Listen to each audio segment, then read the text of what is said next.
Bayangkan sebuah kota kecil, sunyi, dan nyaris tak tersentuh waktu. Sebuah tempat di mana semua orang saling mengenal, pintu rumah jarang dikunci, dan kejahatan besar terasa mustahil terjadi. Namun, di balik ketenangan itu, tersimpan rahasia yang begitu mengerikan hingga mengguncang seluruh Amerika. Seorang pria pendiam, bukan penjahat kelas kakap, bukan psikopat flamboyan, bukan pembunuh yang meninggalkan jejak berdarah di jalanan. Ia hanyalah seorang petani kurus, pemalu, dan tertutup. Namanya Ed Gein. Saat polisi membuka pintu rumahnya, mereka tidak menemukan mayat yang dikubur sembarangan. Mereka menemukan sesuatu yang jauh lebih mengerikan.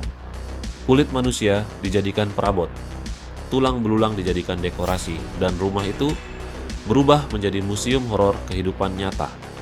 Ini bukan cerita fiksi, ini bukan film, ini adalah kisah nyata yang menginspirasi Psycho, Texas Chainsaw Massacre, dan Silence of the Lambs. Dan hari ini, kita akan membedah kisah Ed Gein secara lengkap, mendalam, dan tanpa sensor. Edward Theodore Gein lahir pada 27 Agustus 1906 di La Crosse County, Wisconsin. Sejak awal, hidup Ed tidak pernah normal.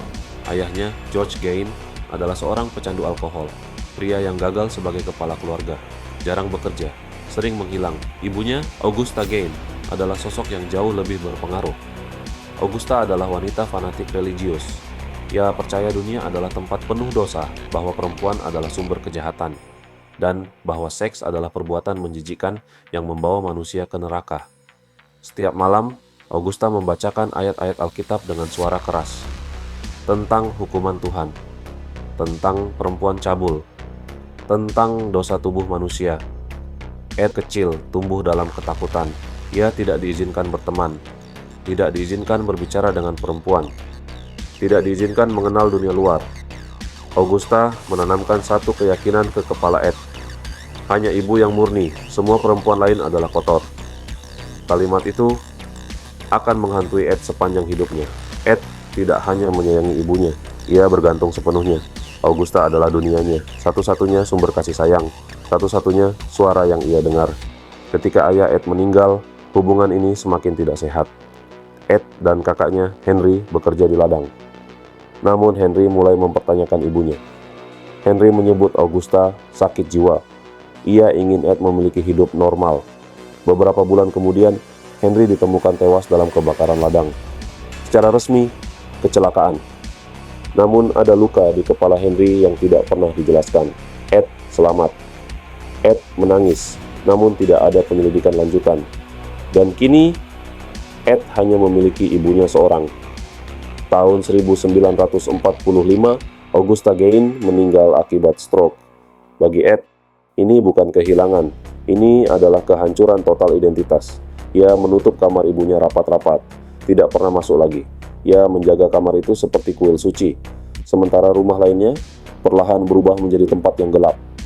Ed mulai berbicara sendiri, mulai mengunjungi pemakaman di malam hari, mulai menggali kuburan wanita yang baru meninggal. Bukan untuk mencuri, bukan untuk vandalisme, tetapi untuk membawa mereka pulang. Ed Gein bukan pembunuh berantai dalam jumlah besar, namun setiap kejahatannya memiliki tingkat kengerian ekstrim. Tahun 1954, Mary Hogan menghilang, pemilik bar lokal. Beberapa tahun kemudian, Ed mengaku telah membunuhnya. Ia menembaknya, membawa jasadnya pulang, dan memutilasi tubuhnya. Namun ini hanyalah permulaan. Tahun 1957, Bernice Worden, pemilik toko perangkat keras, menghilang.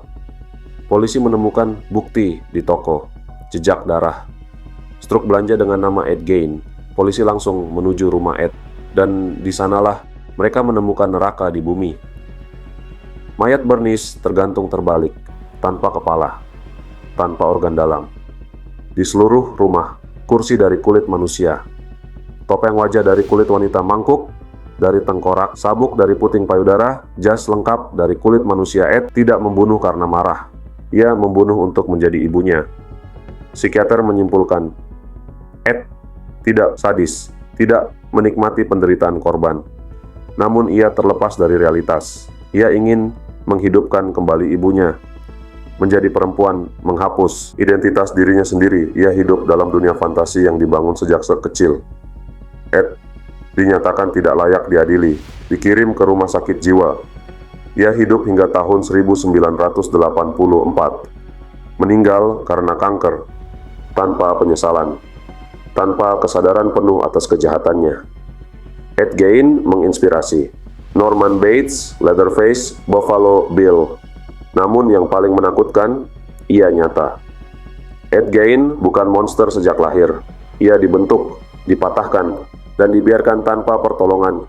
Pertanyaannya bukan hanya sejahat apa Ed Gein, tetapi berapa banyak Ed Gein lain yang belum kita sadari.